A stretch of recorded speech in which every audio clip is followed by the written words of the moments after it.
Hey everyone, CW Music Reviews here. I'm CWD, and this is going to be sort of a big old recap of Shaky Knees Music Fest 2017. I went to Shaky Knees Music Festival down at Centennial Olympic Park in Atlanta over the weekend, and I saw quite a few bands, and this is going to be a video where I pretty much do brief little opinions about what I thought of all the sets I caught.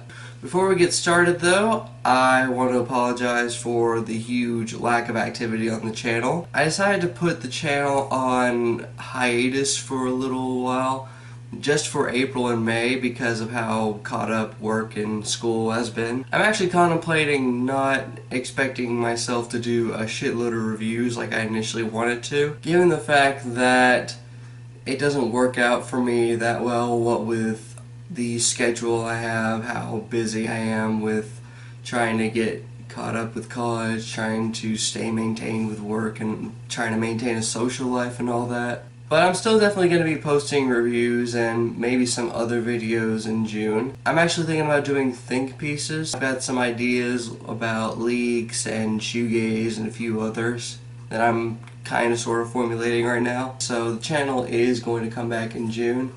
I'm going to get this video uploaded this week, hopefully. I'm going to get the Father John Misty review uploaded, the Jamiroquai review uploaded, and I'm going to get the NET for March uploaded. I'm also going to be doing a video where I do an album roundup for April and May, so look forward to that in the future. Anyway, on that note, let's get started. I'm going to do this in the style of NET/the album roundups. For a band that everyone keeps saying is a generic indie rock band that just sounds like bands like Pavement and all that, they actually put on a really energetic set, you know? I actually enjoyed thoroughly what Symbols Eat Guitars was doing, even if, yeah, what they're doing is not exactly original. Still, I mean, if they ever come to your town, you should definitely check them out.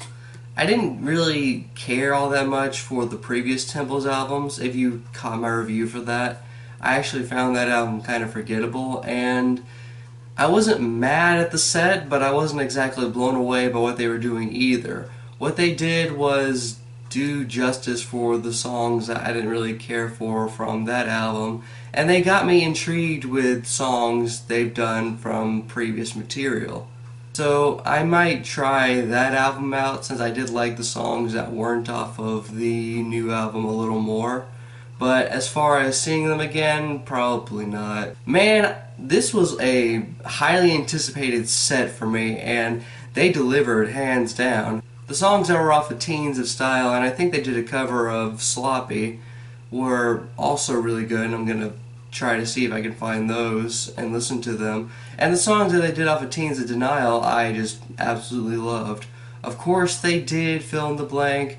Of course they did Vincent. Vincent was actually one of the songs that I was hoping to God they would play, since that was one of my favorite songs off of the album. Of course they did Killer Whales, Drunk Drivers, Killer Whales, same old. And they can put on an energetic set. They can keep things engaging.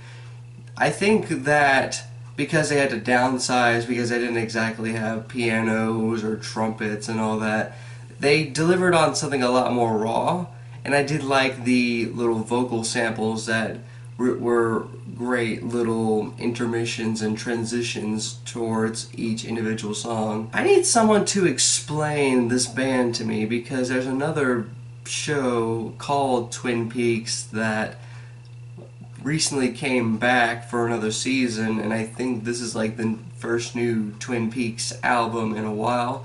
I don't know if they're like connected to one another or anything of that nature, but I will say this: it's the most eccentric and energetic set I've seen, probably. Like, you could definitely tell that what they were doing was something they just absolutely loved doing. Pretty much they were doing like a kind of a surf rock, kind of a energetic indie rock type thing, and it worked particularly well. I didn't really listen to any of their music, but I'm definitely going to be keeping an eye out for those guys, since they are pretty unapologetic in their passion for what they do. Man, people missed out on a fucking awesome set.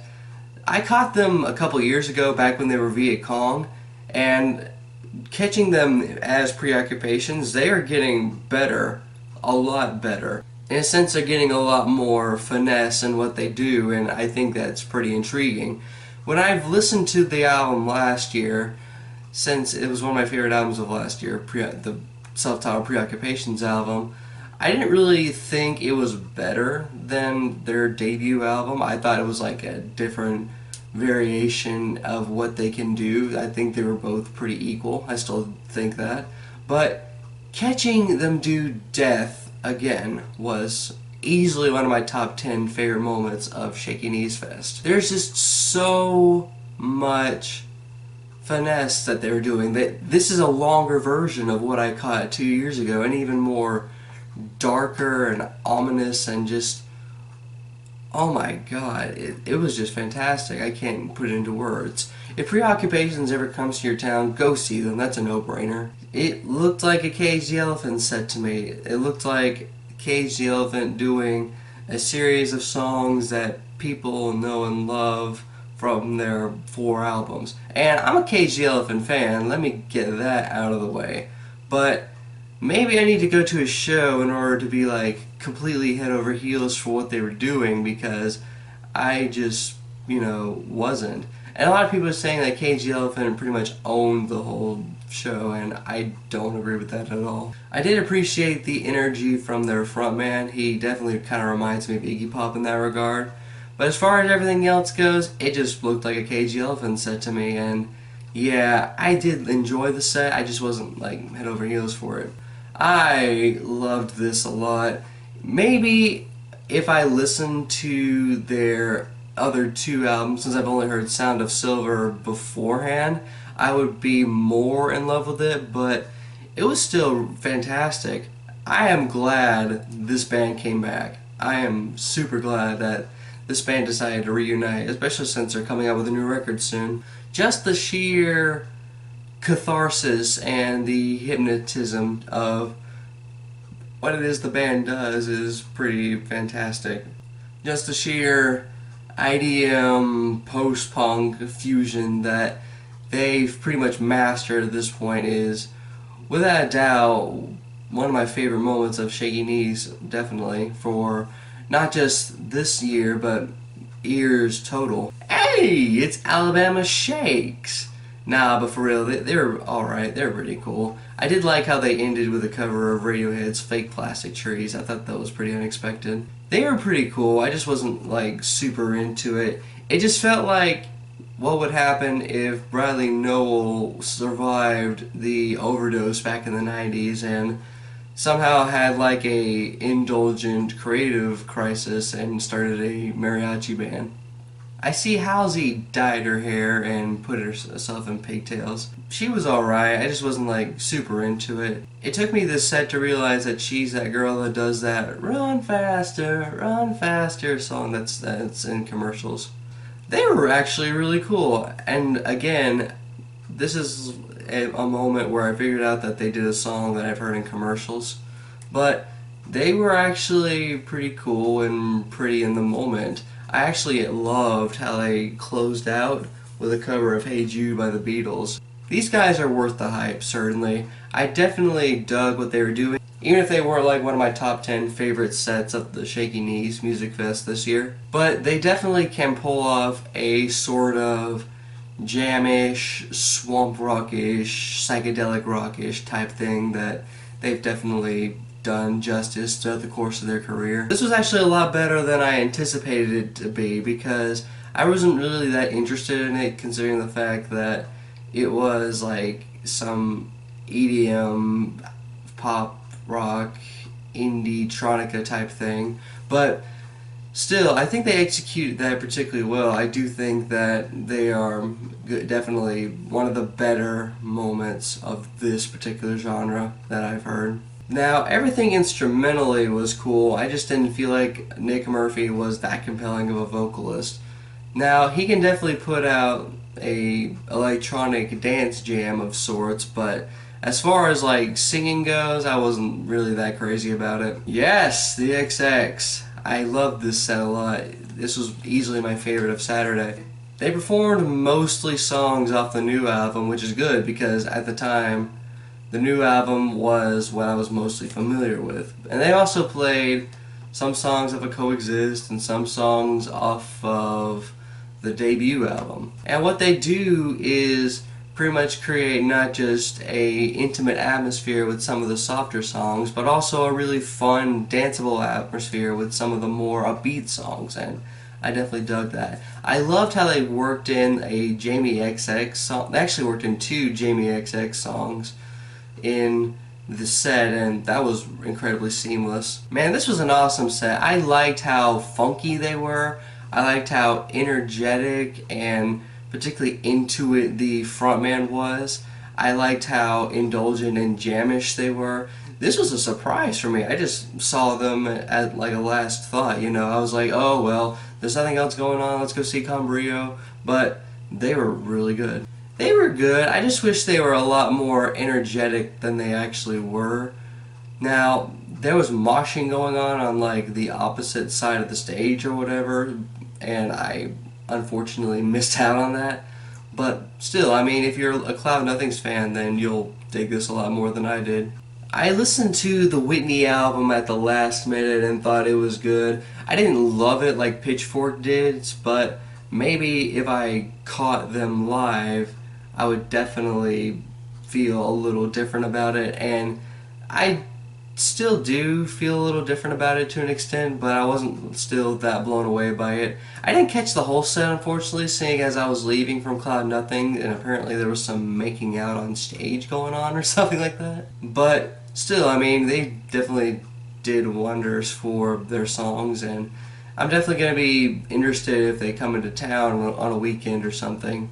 I was mostly only interested in the songs that Hamilton Leithauser did on that I Had a Dream That You Were Mine, that album that came out last year he put out with Rostam. Sure enough, he did play some of the songs, and they were actually my favorites, namely 1,000 Times and 1959. Especially 1959. I loved how that closed out the whole set. He actually told an interesting story about the one song, I think it's called The Bride's Father or something like that. As far as like the set itself goes, I dug it. I thought it was really cool. It definitely had a lot of energy to it. Hamilton Leithauser is definitely a compelling vocalist in that regard, even if his high-pitched vocals can come off as kind of grating. I'm a casual Warpaint fan. I tried out the album they came out with before this recent new one that came out last year, and they definitely translated what they did well. This sort of dream pop-ish, indie-tronica, shoegaze-ish sound that I definitely dug a lot. A little bass heavy, but that was probably because I was so up front for the set, but still I enjoyed it a lot. Every Shaky Knees music fest, there's always a set that I wasn't familiar with the artist, but when I finally got familiar with the artist, I was absolutely blown away by. 2015, that was Mitski. 2016, it was Polienzo, and 2017, it was Ron Gallo. The guy reminds me of like a post-punkish, a little more eccentric young Jack White. I'm not talking the Jack White now, I'm talking Jack White during the White Stripes heyday. He reminds me of that a lot. The one song that easily sold me on this guy was The Punks Are Domesticated. He was just so much full of energy, so unapologetic, and he was just really in the moment and kinda mechanical in a sense, but in a human kind of way. The man is something else, and y'all need to keep an eye on this guy in the future. Pond was really cool. I didn't really feel like the people that were Tame Impala fans hyping them up as, you know, as great as them, but still, they're really cool. I like their frontman a lot, though. He looked like a hillbilly version of Samwise Gamgee, and he definitely was really out there and really eccentric in his own right. If you're into that sort of psych pop and psychedelic rock, then yeah, you'll definitely love what Pond does a lot. And finally, Phoenix. They definitely were a solid closer for the whole festival, even if I wasn't that crazy about it. I was never really that invested in Phoenix's work. I never really listened to a Phoenix song all that much, but still, I mean, they definitely put on a really good show, and closing out with the one song everybody knows, you know, the that song was definitely a plus for me. Phoenix fans would appreciate it a lot more than I did, but that's just me. So those are my thoughts on all the sets. As far as my opinion on the festival as a whole goes, this was still a really, really good festival. At this point, I can pretty much rely on Shaky Knees to put on a great festival. Even if this year wasn't really full of sets and artists that I'm dying to see.